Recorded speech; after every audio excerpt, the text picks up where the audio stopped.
sure.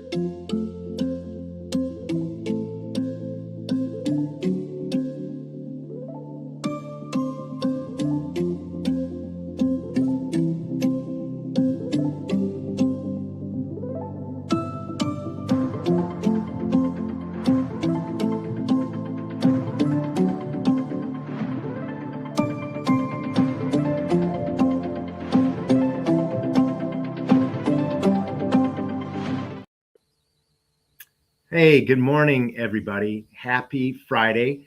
Welcome to Cub Live. Today's topic is affordability and your utility bills. Affordability has been a buzzword. Let me start by saying my name is Jim Chilson. I'm Cub Director of Communications. And affordability has been a buzzword for months. It's making headlines, and we thought it was a good idea to talk about affordability in the context of our electric and gas bills. And we've got two people today who I think are on the front lines of the fight for affordability, and that is two people from our outreach team.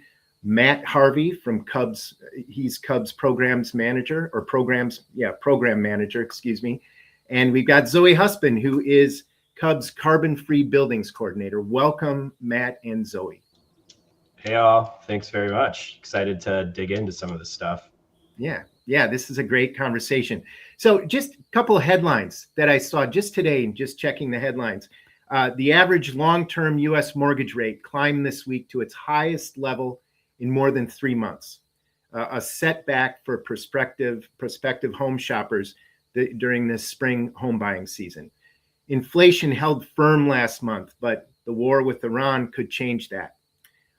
Americans are feeling the squeeze from rising healthcare costs, and they are already doing without. An estimated 1/3 of American adults are making sacrifices, including skipping meals or driving less to pay for care, according to a new survey. So people are feeling this across the board. They're feeling it with groceries when they go to the grocery store. They're feeling it, with the rent or the mortgage. They're feeling it with healthcare costs.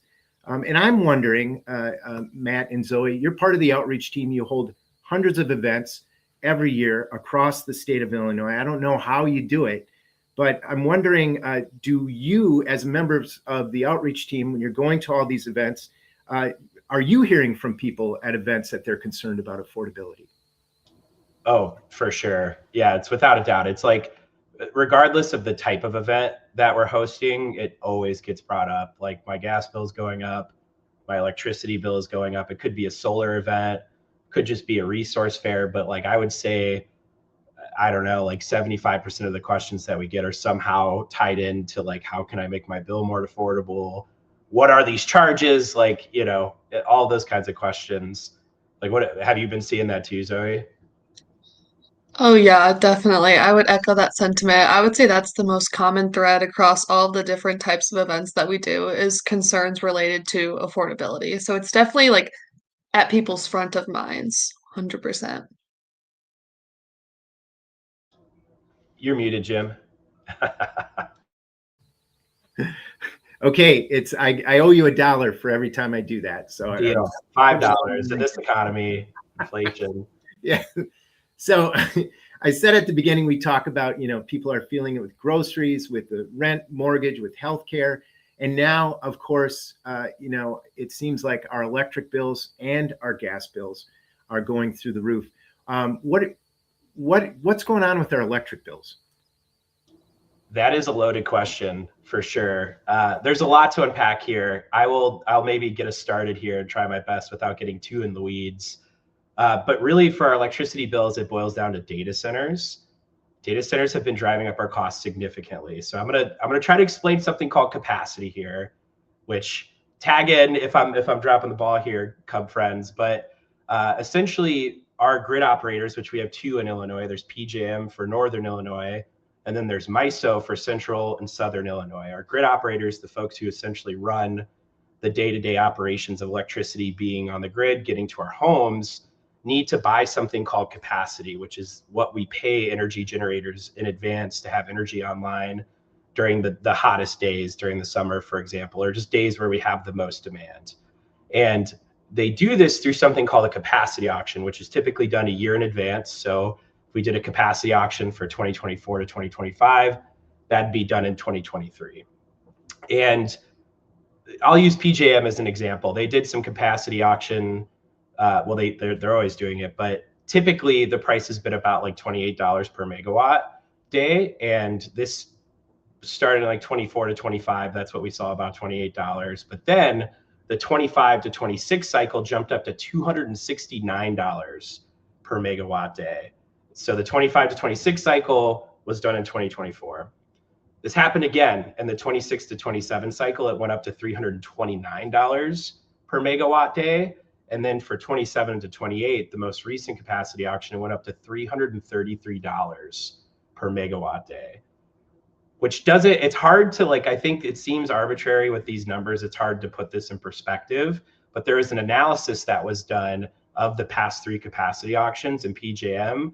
And what they found is that data center forecast, or the expectation of data centers coming to our grid, made up $21 billion, or 45% of the capacity costs. So that is why we're seeing higher bills, is that all of these data centers are running to states like Illinois to try to build out these larger hyperscale data centers. And with that, we expect a lot of energy to come online. And because of that, we're seeing these just really insane capacity prices that are then trickling down to our electricity bills. Right. And the way I've always understood capacity is it's reserve power, basically. It's that these big generators have enough power on hand for when demand goes through the roof. And demand has been going through the roof because of new and proposed data centers. And here's how we felt it. Last summer, June 1st, ComEd's price went up by about 45%. Ameren's went up by about 50%. It was 45 to 50% with both utilities. And everybody knows that, combined with the heat in summer, people were saying, whoa, ComEd said it was going to go up by $10.60 a month. My bill saw a triple-digit increase, from May to June. And a lot of that was this combination of these higher electricity prices sparked by data center demand, combined with that hot weather. That was just a double whammy, and people got hit with those huge prices. So how much do data centers use? Like, how much energy do they use? So much, like mind-boggling amounts.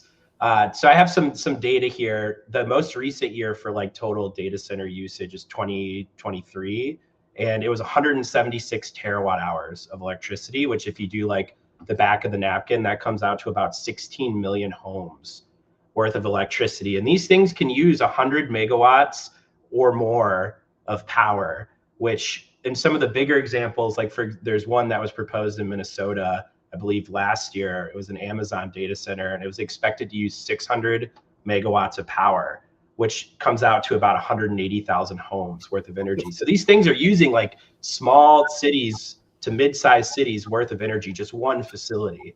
Right. So what data centers aren't new, though. This is what always kind of throws me, and it throws people at too. They go, I mean, we've had the internet for quite some time. What is driving this new spike in demand? Artificial intelligence, AI. So data centers, to your point, have been around for a long time. Like, data centers inherently aren't bad. They store data, they process data. They're used for a variety of tasks and like online facilitation. But hyperscale data centers are the large data centers that are used for machine learning, and they require a lot of processing power. And we're currently in this kind of like arms race with the tech companies trying to build the most sophisticated AI models. So because of that, we're seeing more and more of these larger systems being built out across the country. So, Zoe, feel free to jump in anything. I don't want to monopolize the conversation, but this is interesting. I always tell people that it's a combination of this data center demand and also just poor policy from the power grid operators. So, NRDC came out with an estimate that said if we don't take decisive action, I think it was from 2028 to 2033, we could see an increase in utility bills. This is across an increase in electric bills. This is across the PJM footprint of up to $70 a month, which would be, absolutely devastating, along with rolling blackouts too we face. So what are some of the things we can do about this? We're going to talk a lot about what you can do about the affordability crisis at home, but this is outside the home. Like, what kind of actions can people take to try to work for better policy?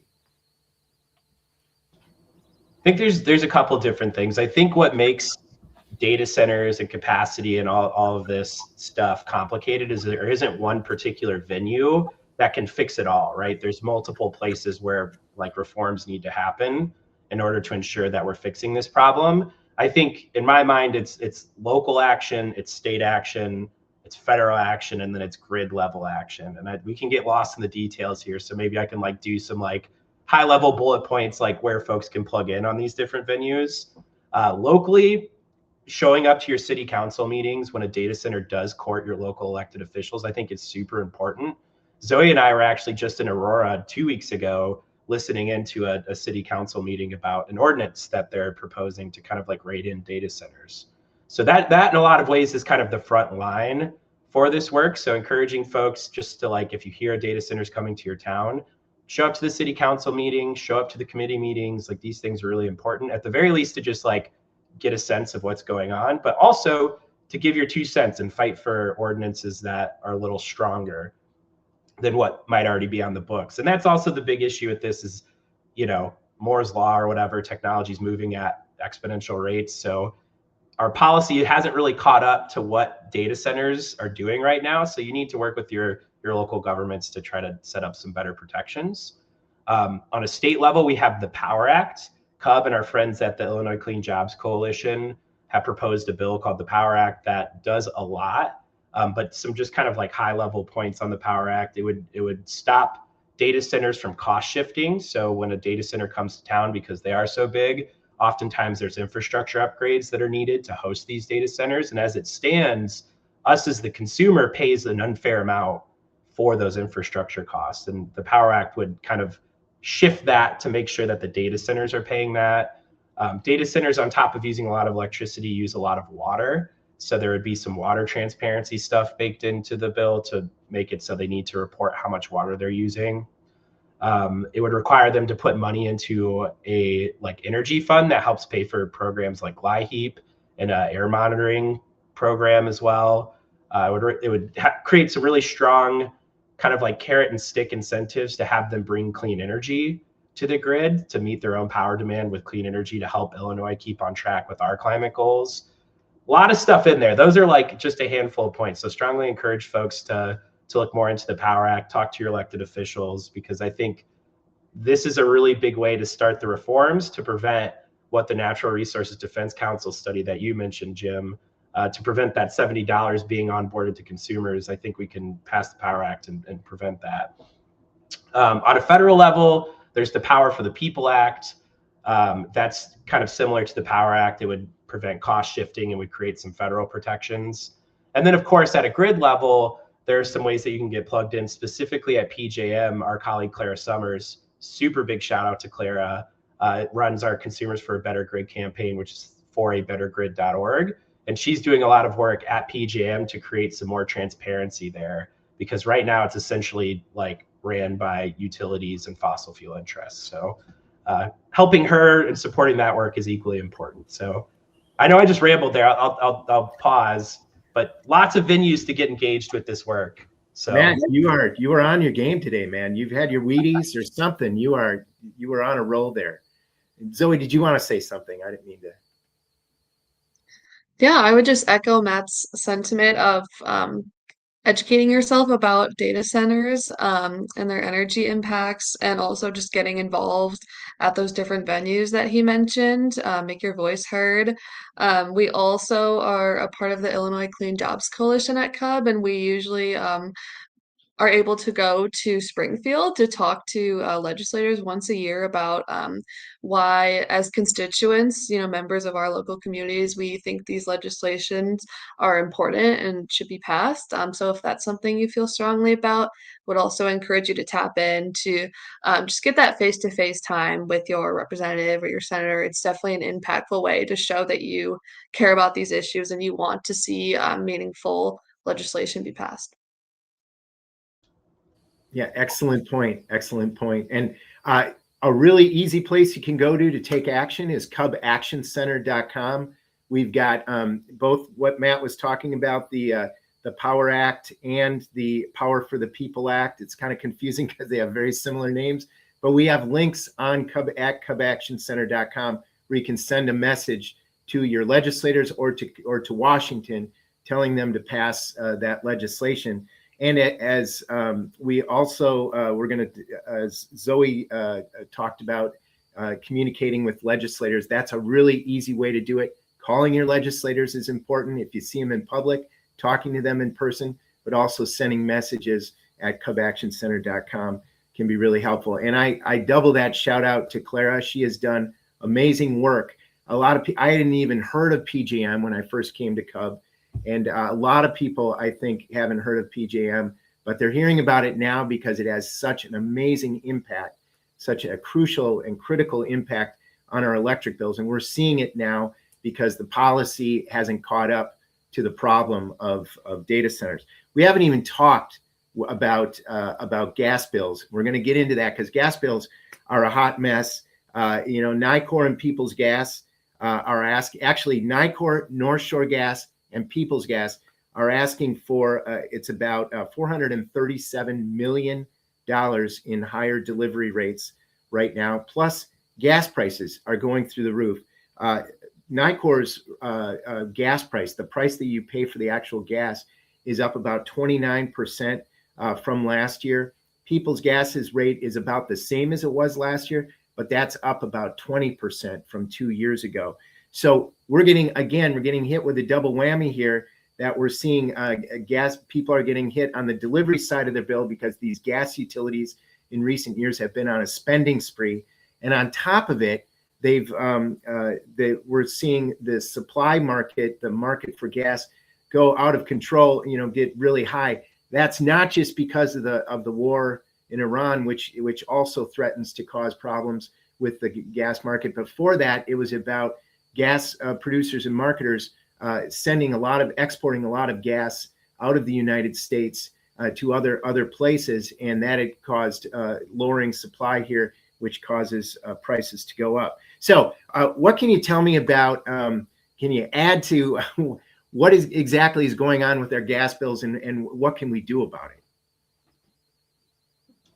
Yeah, Yeah, for sure. Go for it, Zoe. I'll tap in after. Perfect. Thank you, Matt. Yeah, I'd be happy to touch on that and unpack some of what's happening with your gas bill. As Jim started to touch on, those fixed charges on our gas bills continue to go up. We've seen that gas bills are on the rise, even though consumers are actually using less gas, which I find to be fascinating personally. We've seen that roughly 1/3 of charges are for the actual gas that you used, which can be noted on the supply section of your bill. Whereas 2/3 of the charges nowadays are actually for delivery. So that is the cost of, delivering the gas to you, but also baked in there is profit for, the shareholders of the utility and whatnot. So this used to be in reverse, like 20, 30 years ago. The 2/3 of what you would pay was for the gas that you actually used, and 1/3 would be those delivery charges, but now it's flopped. So that's a really important trend to keep note of as we are continuing to discuss like what our gas infrastructure could look like in the future with this discussion of clean heat, future of gas proceedings in Illinois, things of that nature. And I do want to throw some numbers at you too, just to give you a bit of an idea of what else is happening. Nicor, which is our suburban gas utility in Illinois, and Ameren, which is our dual fuel gas utility down south. They just received $240.8 million in rate hike requests. Peoples Gas, which is our gas utility here in Chicago, they've recently filed for another $202 million for their rate hike request. And Nicor filed again for $221 million, which came as a shock to most people since they just received a rate hike. This is Nicor's sixth rate hike since 2017. If they are successful, if they receive all of the money that they've requested, this would put them at over $1 billion in money received from rate hikes since 2017, which is pretty startling. Peoples Gas has also won almost $500 million in rate hikes since 2011. They've increased their delivery charges by 98%. So I know those are a lot of numbers that I just threw at you, but if you're wondering what you can do, to make your voice heard and show that you think that these rate hike requests are unnecessary and unjustified, you can contact the Illinois Commerce Commission, who would approve any investor-owned utility rate hike requests. You can contact them to say that you oppose the rate hike in your area. We are also participating in a rally on April 1st. It's not an April Fool's. This is happening at 5:30 p.m. in downtown Chicago at Daly Plaza in opposition to the Peoples Gas rate hike. And we have a registration link that we are including. If you would like to attend, you will probably see myself and Matt there. So I would encourage you to attend, make your voice heard, and show how you feel about the rate hikes that are being requested. I'm sitting with very smart people today, and they're making me look good. So thank you, Zoe and Matt. But Zoe, you speak the truth here, and there are a lot of things you can do. I'm going to go back to ComEd Action Center. We've got petitions for every rate hike request at ComEd Action Center. You can go there. You can sign a petition. We've got links to the ICC website where you can make a public comment against the rate hikes. And I tell you, you go to those pages, and it is so sad. Just how stressed out people are about utility bills, which you're seeing, when you go to these events. But those numbers are almost unbelievable. Nicor has increased rates since 2017 by about $898 million. As you said, Zoe, they're going to go over $1 billion if they get everything they want in this rate hike. They asked for a rate hike 7 weeks after receiving the previous rate hike. That was, I think you said shocking or surprising. That was absolutely shocking to me. I was not expecting that. I remember when it came over, we had to spring into action to put out a statement. And that was just unbelievable that the ICC held them accountable, cut that rate hike by 47%. They come right back. It's very hard not to be cynical, about this. And Peoples Gas, we're going to have that rally at Daly Plaza on April 1st at 5:30 p.m. They've, since 2011, the last 15 years, they've raised rates by $499 million, or about 98% delivery charges. And I was at CUB when I first came to CUB. That's what we always said. Supply takes up about 2/3 of the bill, the delivery 1/3. And that, as you said, Zoe, that is completely flipped. So they always talk about how they need to maintain their system. They need these rate hikes to maintain their system, but they always leave out the profit motive. They're asking for, return on equity or the profit rate for shareholders of over 10%. They're rolling in profits. Peoples Gas has made record profits 7 out of the last 9 years. Their parent company has made over $1 billion in 2025. Same with Nicor. They're just rolling in money. So that would be great.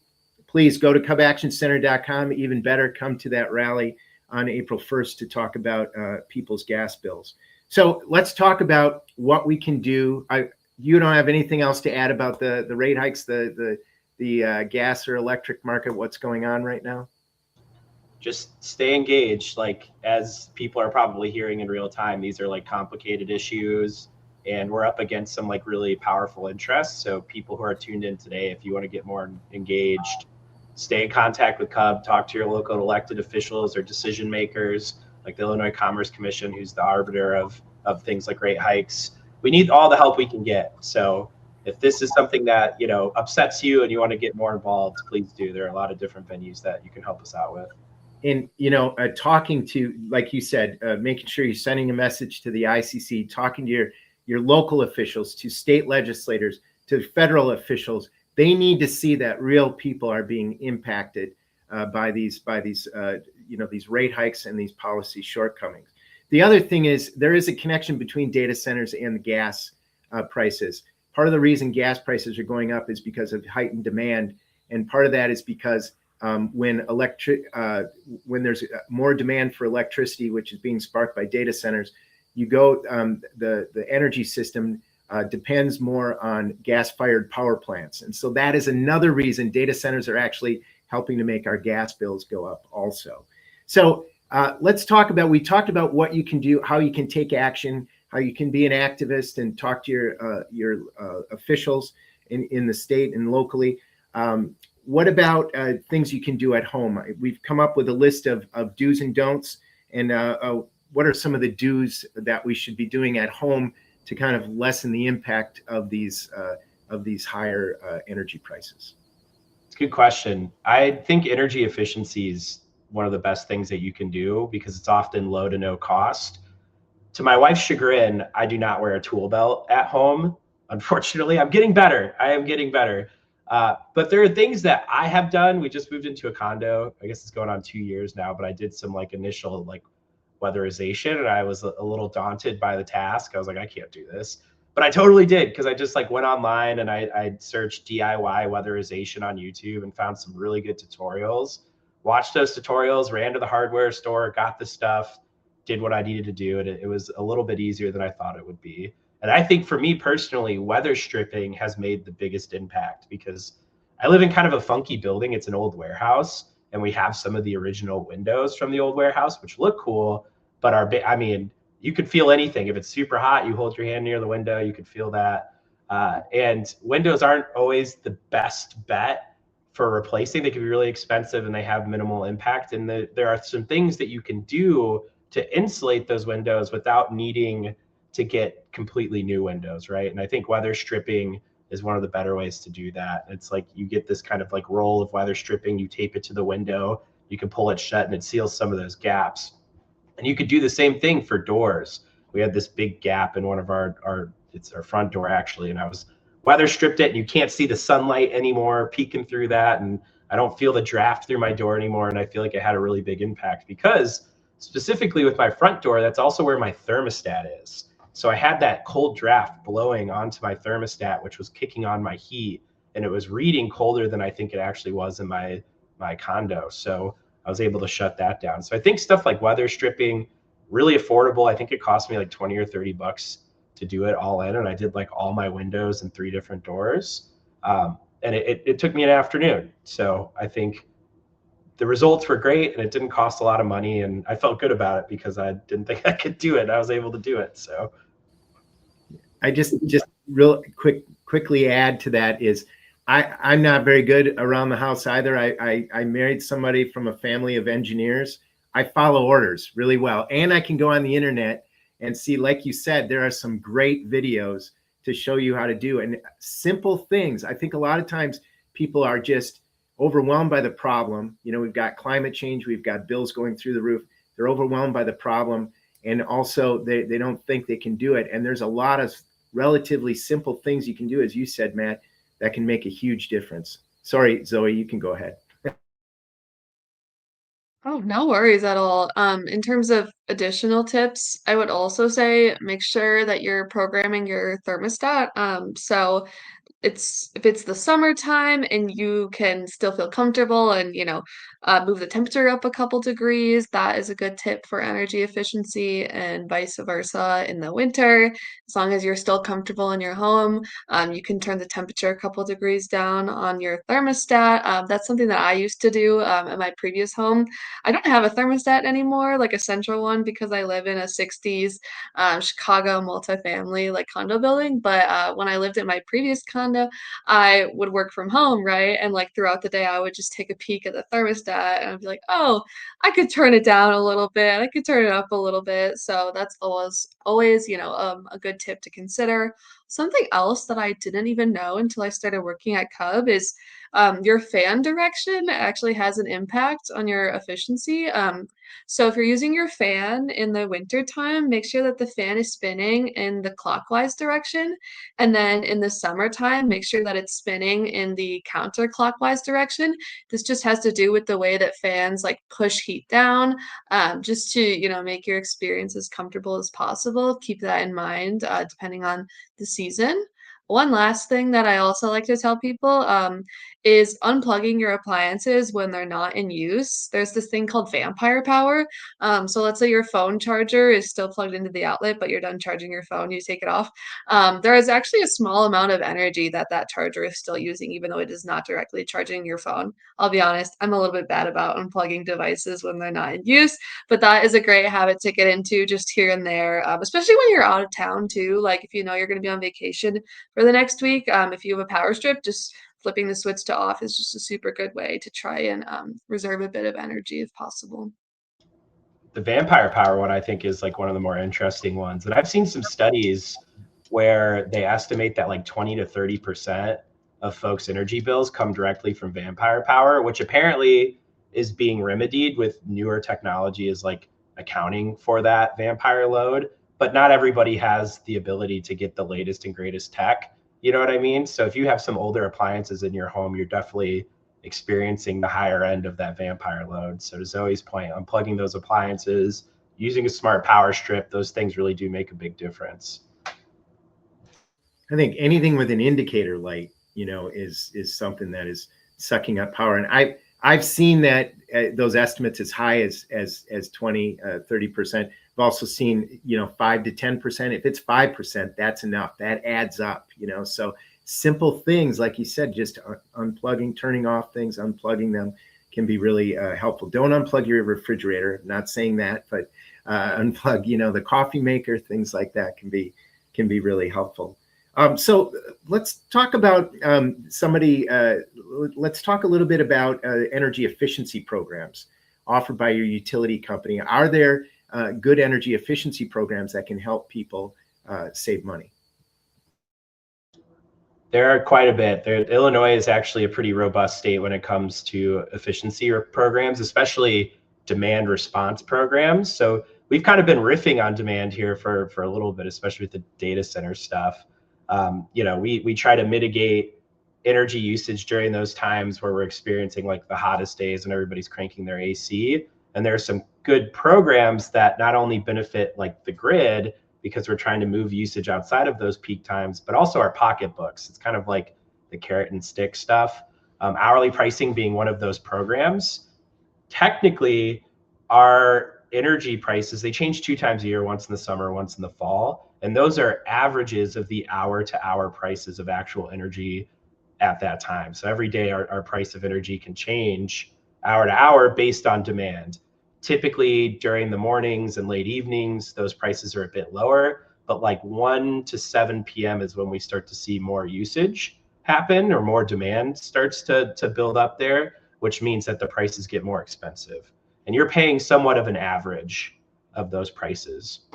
Hourly pricing is a program where you would sign up to be on the hour-to-hour rates. The idea being that you would move your usage outside of those peak times to the times where it's lower. Risk and reward for sure, because if you can't move your usage outside of those peaks, you're going to have a more expensive bill. However, what we find is most folks who do sign up for the program are actually able to save, because it's the things that you're worried about the most or should be worried about the most are big ticket items, things like charging an electric vehicle, doing the dishes, using really crazy power tools. Those kinds of things oftentimes can be planned. So if you're like going to do a load of laundry, you can plan to do that outside of the peaks, because if you go to the online portal, Ameren and ComEd both have programs that do this. And they both have online portals where you can see what the actual prices are. It'll show you the real-time price and the day ahead, or like the expected price. So if you're like seeing that, oh no, at like 4 o'clock when I thought I was going to do some laundry, prices are going to be pretty high, you just look for a time where it's going to be a little bit lower and you shift it over to that time. So if you have the ability to make those habitual changes, you can save a pretty decent amount of money. And top of that, you're benefiting kind of that peak there. You're moving your usage outside of the peak So we don't need to rely on typically fossil fuel generators or peaker plants, as we call them, which turn on at a minute's notice just to make sure we have enough power online for those demand spikes. So hourly pricing is really neat. Definitely encourage folks to look into it. You can opt in, try it out for a few months. If you find that you're not benefiting from it or it's like too difficult to navigate, you can just leave and go back to ComEd's default structure. But I think most folks are surprised when they get on the program. They find that they're actually saving some money and it's a little bit easier than they thought. And folks who are on electric vehicles should for sure be on hourly pricing. It's like a no-brainer, because in some cases, the pricing can dip into the negatives. And if you charge your electric vehicle during that time when it goes into the negatives, you like essentially build up a little bit of a credit, which is pretty cool. So there's a lot of cool ways that you can finesse the program. I'm a big fan of hourly pricing.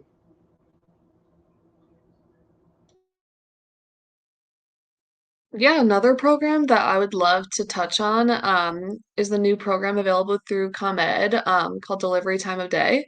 So the program that Matt just described, that is on the supply side of your bill specifically, whereas the time of day program is available on the delivery side of your bill.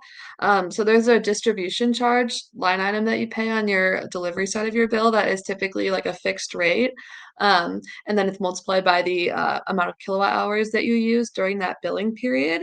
But this program has a similar idea to hourly pricing in the sense that it rewards you for shifting your usage to off-peak times. So instead of paying that fixed rate that I just mentioned, the day is actually split up into 4 time periods with predetermined prices for each time period. And 3 out of 4 of those time periods are actually lower in cost than what you would have paid for your fixed distribution charge. The key, though, is to avoid majority of your electricity usage between 1 to 7 p.m. every day, if possible, because that's the only time period of the day where that price is actually higher than it would have been otherwise.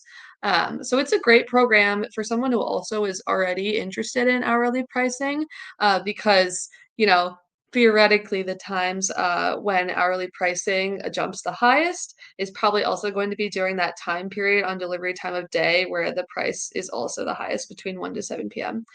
So it's just a good way to, tap into both and reduce your usage during those key time periods. The great thing also with the delivery time of day program is, once again, it's really made for EV users. And if you register your EV, actually, when you sign up for this program, you do get a $2 a month credit. It's limited to 2 EVs and it's for 24 months. But it's just a great way to take advantage of all the resources that are available to you if you are using an electric vehicle. And I know those are becoming more common. So it's also a great new program that we've been talking to people about. I just want to make a comment about all these programs. We talked about energy efficiency, simple things around the house. We talk about these programs, which I put under the broad umbrella of energy efficiency programs. Matt, you mentioned something called demand response, and that basically these programs like delivery time of day pricing, like hourly pricing, are ways to just bring overall energy demand down. And that the thing that I don't think we can say enough is that these programs that help individual homes have a much wider benefit than those homes that use them.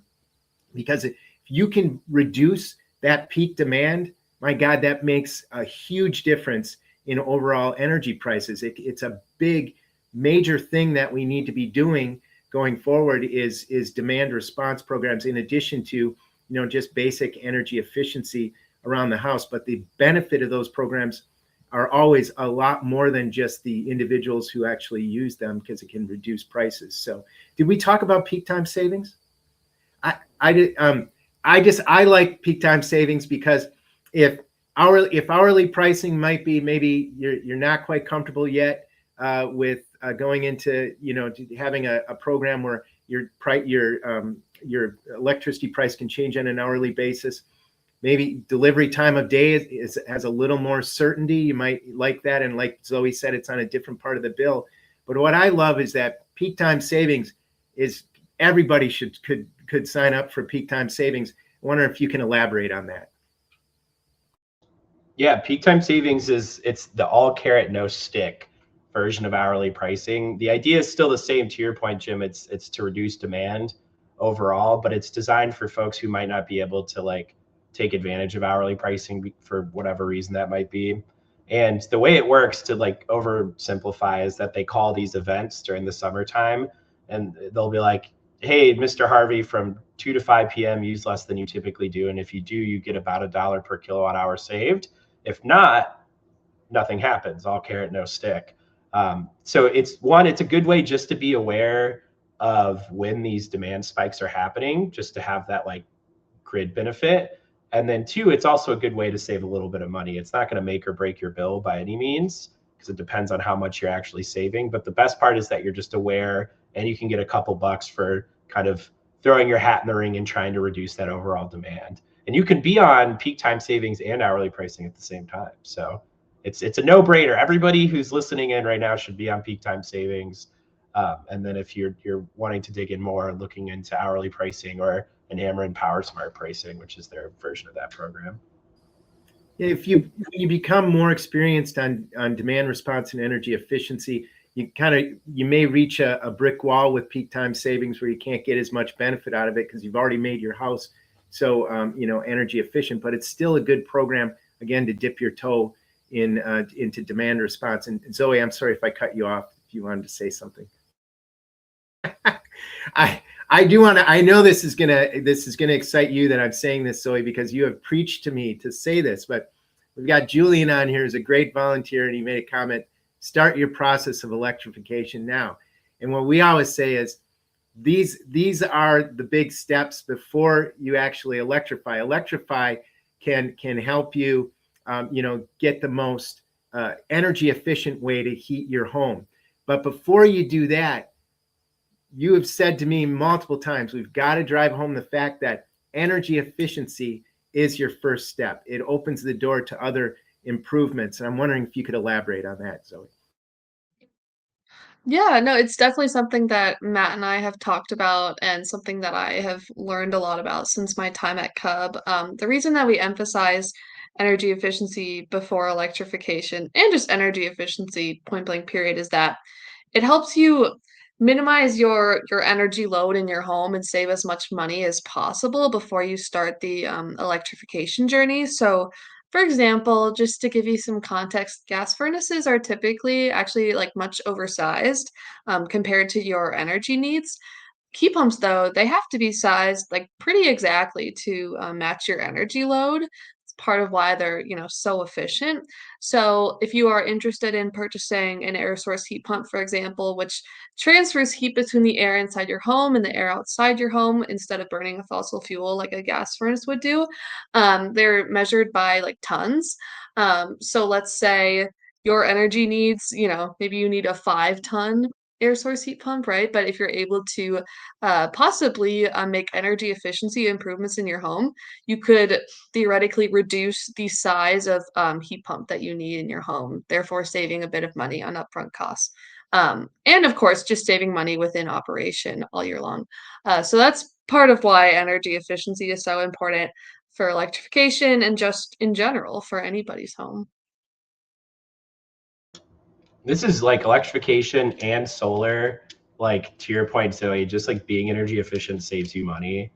I don't know if we mentioned this, maybe we did, but there's a NRDC, Natural Resources Defense Council statistic that gets thrown out a lot, or thrown around a lot rather. And it's every dollar that you invest in energy efficiency gives you $3 back in energy costs.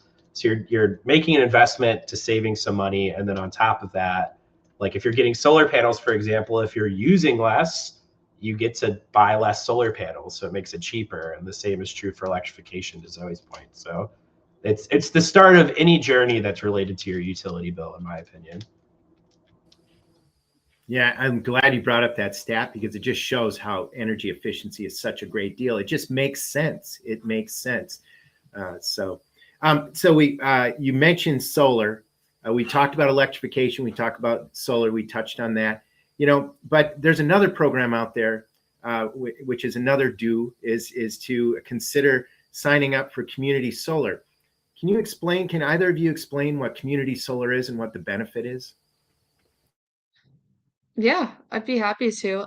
So essentially with community solar, let's say you live in a condo building like myself, so you can't slap a bunch of solar panels on your rooftop, or let's say you do own your home, but you get a lot of shading from a bunch of trees that are covering your rooftop, so that would make you not the best candidate for rooftop solar. So that's where community solar comes in. So you subscribe to solar panels off-site at a community solar garden anywhere within your utility territory. So, like in our case, anywhere within ComEd territory. So, like I live in Chicago, but I could subscribe to a community solar garden in Joliet if I wanted to. And your subscription size is based on your electricity usage habits. So you don't own these solar panels that are offsite, right? So you pay the solar provider who does own those panels, but you pay them with a 10 to 20% discount built in, depending on your contract. Long story short, your solar provider is incentivized to provide this discount due to some legislation that it was passed in Illinois over the last couple years. We have some really great programs here in Illinois related to solar and consumer protections as well. So then, you pay your solar provider, but you also still pay ComEd for your electricity bill, but you receive a credit on your ComEd electricity bill because of the solar energy that you produced. And that's because you are contributing to helping Illinois achieve its clean energy goals. So, long story short, credit on your ComEd bill, pay your solar provider, but you see that discount because the 10 to 20% built in. So, we have an example on our website. I want to say that in that example, the person saved about $10, but of course that varies. So, it's just a great program to do because, again, read your contract in full. But assuming you do have your 10 to 20% discount built in, that's an automated, guaranteed saving, but you're also contributing towards clean energy production here in Illinois. So we see it as a win-win. We have some really great resources on our website that show you all the different community solar providers available. If a credit check may be required, if there's any type of cancellation fee when you sign up for a community solar garden. I personally just signed up over the last couple months. I'll report back on how it's going, but I used our Cub resource to help determine which one was the right fit for me. So highly recommend that on our website. It's just under solar in the community. Right, solarinthecommunity.org. And I've been remiss. I need to give a shout out to a fourth person involved in this broadcast today. That's Don Sherman. He's behind the scenes, and he's been putting all this good information on the screen and in the comments. So thanks a lot, Donald. Appreciate it. A couple other things about financial assistance. I always tell people is that if you're struggling to afford your utility bills, give the utility a call. Cub is fighting the utility constantly. We were talking about, the rate hikes that were involved in all these battles. We're always locking horns.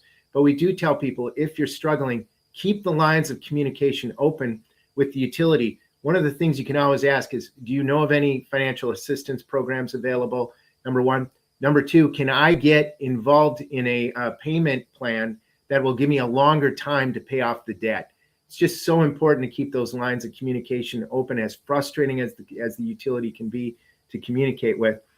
I'm wondering if either of you could talk a little bit about some of the other programs that are out there to help people, who income qualified programs to help people afford their utility bill. Yeah, one I always like to plug is the low income discount rate that exists for gas and on ComEd as well. This can give a significant discount on your bill based on what your income is. So it's kind of like a sliding scale. The more you make, the less of a discount you'll get. But if you're facing hardship, to Jim's point, it's really important to contact your utilities, see what programs are available, because there's other programs too, like Warm Neighbor, Cool Friends through Ameren, the gas sharing program through Nicor, where there might just be lump sums of money that you can tap into. So it's hard in some ways to stay abreast of all of the different sources of monies that are available and what program you might qualify for. But if you just get right in front of your utility and just let them know you're experiencing that hardship, they can get you connected to some of those programs, and most likely connected to your local community action agency, which is just an agency within your community that can help you get signed up for other income qualified programs, and even programs that might be outside of utility assistance, things like food assistance and housing assistance. So there's a lot of really good stuff out there, and it's just important, to Jim's point, that you kind of keep that line of communication open, talk to the utility, call us. We can help you navigate some of these programs as well, and get you connected to the right folks. And just a shout out to some groups who made that low income discount rate a reality is, groups like PERG, like COFI, like the National Consumer Law Center worked very hard to create these programs, and they are really helpful. And I'm sorry for people. I just want to make this clear. We're so sorry for people who are struggling. And that is, why we're trying to give people good information, but at the same time, we have to work very hard to rein in those data centers, to rein in the utilities and their spending. And we'll keep fighting that fight. But also, we like to just give people good information to try to get through this. We're all in this together. Now, Zoe, I wanted to go to don'ts unless you had any more do's to talk about. I guess my last do would be a little bit of a plug here. If you are looking at your utility bills and you're like, what's going on? What am I looking at here? You can check out our calendar on our website to see if we're doing utility bill clinics in your area. And if we're not, you can still email us a copy of your utility bills and we will analyze them, provide suggestions to be more energy efficient, save money, basically all the things we've been talking about today, but personalized to your bill. So I would also encourage you to do that if you just want some help in understanding like how to move forward, what to get involved in, things like that. I'm so glad you brought that up because the outreach team, which you're a part of, offers this great service. And I want to just plug cubhelpcenter.com. Also, that is a one-stop shop. It explains why gas and electricity prices are so high. It also talks about Cub services. And one of the Cub services that we offer is a free utility bill analysis. You can actually fill out a form at cubhelpcenter.com. There's one in English, there's one in Spanish, where you can request somebody from Cub, an expert from Cub like Matt or Zoe to read over utility bills, and they can catch things. Maybe you're with an alternative supplier ripoff that we can help you, give you some guidance on how to get off of. Maybe your usage is unusually high. Maybe there's a good energy efficiency program that you don't know about. So cubhelpcenter.com, and there you can fill out that form. It's very quick to get a free utility bill analysis. So we talked about, we're on to don'ts. Of course, we're going way over time, and I take total responsibility for that. But I just want to say a couple don'ts here because I think they are really fascinating. One big one is I just talked about alternative energy suppliers. Beware of an alternative energy supplier. During this time, we're all stressed out about our utility bills. Somebody comes to your door and says, hey, would you like to, I want to see if you qualify for this money-saving program. Can I take a look at your bill? Do not give out your bill to just anybody. We have found a lot of heartbreaking stories from people who thought they were signing up for a plan with an alternative electric or gas supplier, and they turned out paying hundreds, thousands, even tens of thousands. We had a small business that paid tens of thousands of dollars more with an alternative supplier ripoff. Matt and Zoe, do you have anything to add about alternative suppliers or some of the other don'ts that we tell people? Don't go with an alternative supplier. It's never worth it. I've been with Cub for 11 years, and I've been in the outreach department at these utility bill clinics for all 11 years, and I'm still doing them to this day. And it's crazy how many suppliers we still see, even with some protections that we've built out throughout the years. So it's usually not worth it. Don't do it. There's so many great programs here in Illinois that can actually help you save money. I know a big gimmick that they're using is clean energy right now, like trying to get folks to pay a premium for clean energy. But community solar, like Zoe was talking about, is like a way better program to get direct access to homegrown clean energy here in our state. So check out our website, look at other programs, give us a ring if you're like considering a supplier. We can kind of like look over the contract, let you know what we think, and maybe help you get plugged into some other programs. And I'll throw in a quick don't, because I've kind of already alluded to this.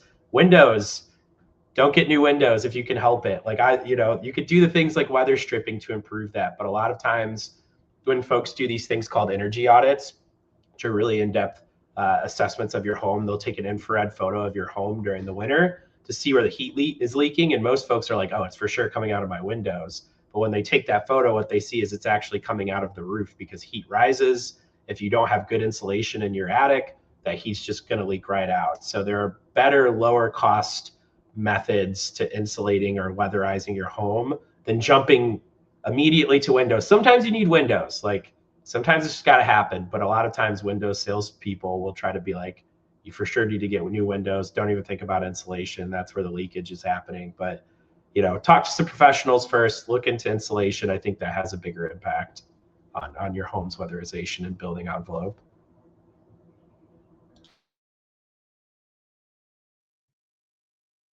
Yeah, and one last don't in terms of energy efficiency tips. I know that I mentioned before to play with your thermostat, turn it up a couple degrees or down a couple degrees depending on the season. But with that being said, don't plunge your thermostat in either direction depending on the season.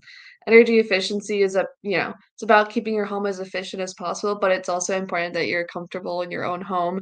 We don't want anybody to take any like dangerous or unsafe measures to do so. So I would say if it's something you're very concerned about, maybe consider looking into budget billing instead through your utility, which would essentially allow your utility bill cost to be spread out over a determined time period instead of experiencing those like super expensive bills like in the winter or the summer. It's more like even keeled and you pay throughout the whole year. So that's just something to consider as well. Don't ever do anything that makes you feel unsafe or uncomfortable in your home. Thank you. Yeah, energy efficiency. I always tell people it's about keeping your home. It always emphasizes safety. It's always about reducing waste at your home, but always keeping it a safe temperature.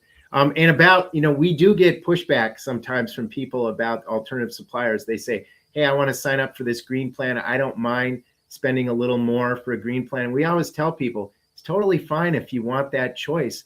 We're totally for choice. But as Matt said, there are a lot of choices. Don't think that the only way to be green is to sign up for a green plan with a supplier. There's a lot of other things with a lot more bang for your buck, like community solar. It's going to be a lot more effective, or just, practicing energy efficiency, or all of these choices we just talked about: peak time savings, delivery time of day pricing, hourly pricing, the home energy assessment, all of these programs are there. And you've got a lot of choices beyond just going with an alternative supplier, because I'll give one more stat.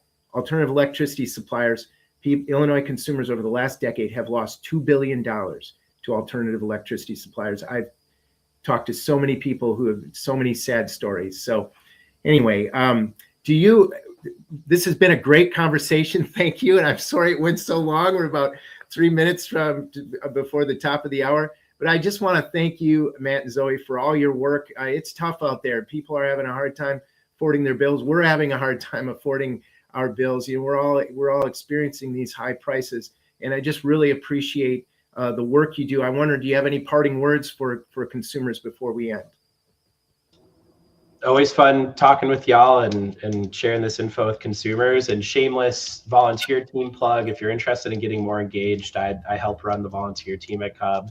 It's on our website. It's like right on the resource bar. So one of the first things you see. But if you want to get more engaged, let me know. You'll probably be working with me quite a bit. I don't know if that's a pro or a con, but we'd love to have you. And we need more folks in this space who are good advocates, who are, helping fight the good fight. So let us know if you want to get more plugged in. We have a lot of cool opportunities.